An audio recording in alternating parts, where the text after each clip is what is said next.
So ISO 20022 will work alongside correspondent banking when banks go live with ISO 20022 in November. So I'm going to quickly flick through some documents. I'm not really going to go through them. I'm just going to flick through them just to show you that ISO 20022 is going to be used with correspondent banking, and just to show you that correspondent banking uses pre-funded liquidity. So here we have swift.com. It says ISO 20022. Discover why correspondent banking needs ISO 20022 now. And it tells you correspondent banking payments have been a core component of transactions banking for decades, generating stable revenue from fees and currency exchange. But the landscape is changing. For banks to stay ahead of the curve and meet customer requirements, the industry needs a common standard based on richer, more structured data. So why does correspondent banking need ISO 20022? If ISO 20022 equals XRP utility, then it would eradicate correspondent banking, and Swift would know that, and Swift would not put up a page for people to download why correspondent banking needs ISO 20022 now, would it? If the whole idea is when a bank goes live with ISO 20022, they are not going to be using correspondent banking, they are going to be using on-demand liquidity. If that's the plan, then why are they talking about correspondent banking in relation to ISO 20022, guys? Here is another document by Deutsche Bank with Swift logo on it, and it says here, ISO 20022, improving the quality of correspondent banking. Excuse me? How does ISO 20022 improve the quality of correspondent banking? I thought ISO 20022 means XRP. Shouldn't you be saying ISO 20022 eradicating correspondent banking? That's what you should be saying instead. So why are you telling me it improves the quality of correspondent banking? Oh, because ISO 20022, when it goes live, is still going to be used by correspondent banks. Like I said, I'm not going to read the document. I'm just going to flick through them. The industry challenge towards ISO 20022 as a global payment standard. Now, I'm going to flick through this document to a certain section that I wanted to show you guys. And it was a section about the NIBC. It's a bank coordinating ISO 20022 compliancy. What does it say here? Challenge 1. Different implementation timelines by correspondents. Each bank engaging in correspondent banking can independently define their own implementation time. The implementation time of what? Of implementing ISO 20022. So why is it talking about banks engaging in correspondent banking? Defining their own implementation time. Isn't the idea that once you go ISO 20022, you're not going to be engaging in correspondent banking anymore? Because that's what the XRP community is implying. And okay, yeah, right here it says to accommodate this transition period, NIBC needs to be able to differentiate message formatting according to the correspondent bank specific requirements. Why do they need to differentiate their message formatting according to the correspondent bank specific requirements? Isn't the whole idea when they go ISO 20022, they're going to be using the DLT XRP L ledger, and XRP enables banks to connect directly to each other without banks in the middle or without middlemen. So why would they still be talking about correspondent bank specific requirements? Because like I've told you 1,000 times, ISO 20022 has nothing to do with XRPL or XRP. So the impact of ISO 20022 on correspondent banks, the only impact it should have on correspondent banks is eradicating it. So what does it say? With the global migration to ISO 20022, one of the biggest challenges facing correspondent banks is how to handle the migration. Why are correspondent banks migrating? They should be eradicated because we're using XRP. We don't need you anymore. Don't you understand, correspondent banks? Why are you still trying to be relevant? Because the XRP community on YouTube has told me that ISO 20022 means XRP is going to be used. So why are you trying to handle the migration? Because it has nothing to do with you migrating, correspondent banks. Here we have the full implementation of ISO 20022 by the European Central Bank.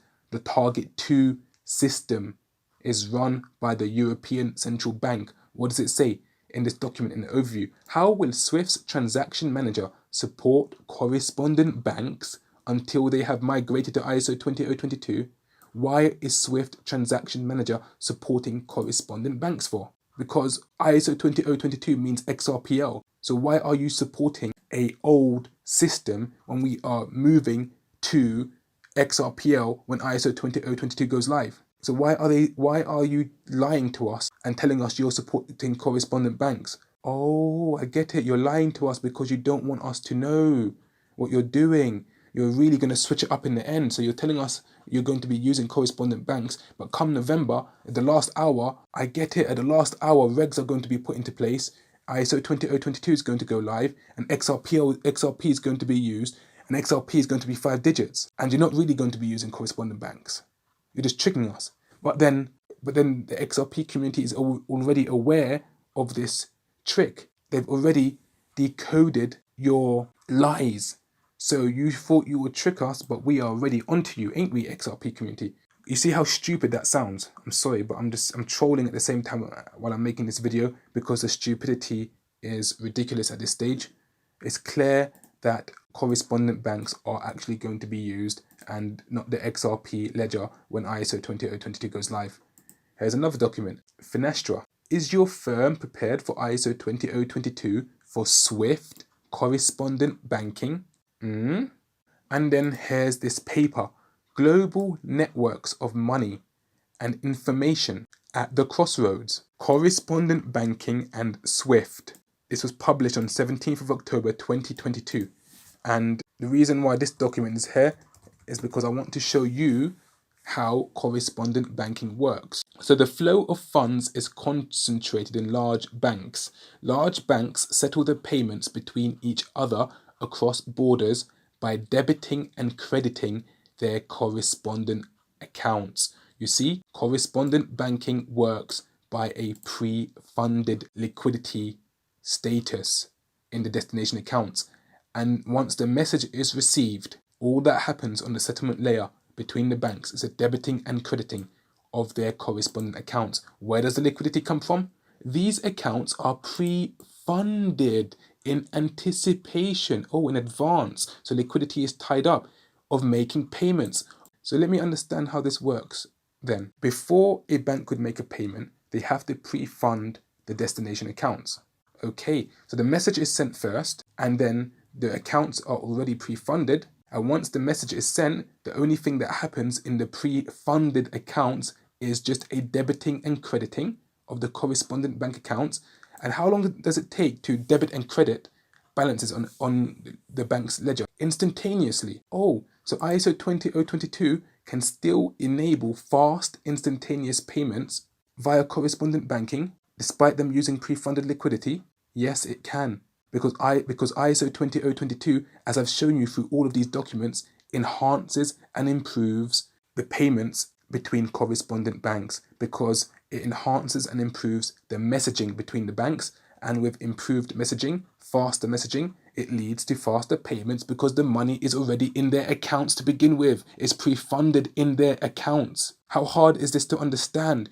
And how is it done? This is done in response to financial messages. So all those people that are talking about ISO 20022 messages has to use a DLT system because money has to be moved. No, it clearly tells you here, in response to a financial message. What happens in response to a financial message? The banks, which are already pre-funded in advance in anticipation of making the payments, once the financial message is done, in response to that message, debiting and crediting of accounts occurs. I've explained this in great detail in all of my videos talking about Swift. For goodness sake, people. For goodness sake. So to conclude, ISO 20022, when it goes live, it has nothing to do with XRP. ISO 20022 is going to be used alongside correspondent banking system. It enhances the correspondent banking system. And 3, the correspondent banking system has a pre-funded liquidity setup. It does not use liquidity on demand. Correspondent banking is not DLT, and it uses pre-funded liquidity to settle payments based upon the ISO 20022 message. And all that needs to be done is debiting and crediting of accounts, and that can be done instantly if the messaging layer is fast. I've explained all this in my series please watch it if you genuinely want to understand how this stuff works. Or if you don't want to understand how this stuff works, then don't watch it. Just be an ignoramus and just believe that ISO 20022 means you're going to get rich in November. When it doesn't happen, believe ISO 20022 means you're going to get rich in March because XRPL is going to be used. When that doesn't happen, just listen to the YouTubers who continuously milk you for their ad revenue, for their donations, telling you, oh, it didn't happen in March, maybe it's going to happen by 2025, and get milked until 2025. If you want to be that guy continuously milked, then be that guy. Or if you want to be that guy that actually improves and enhances your knowledge and understanding of how this stuff works, so that you can not rely on all these YouTubers telling you how it's supposed to work with their connecting the dots theory, then you're going to have to look at information that goes against your confirmation bias and be objective about it. Remove your emotions, be objective, watch the series and learn something.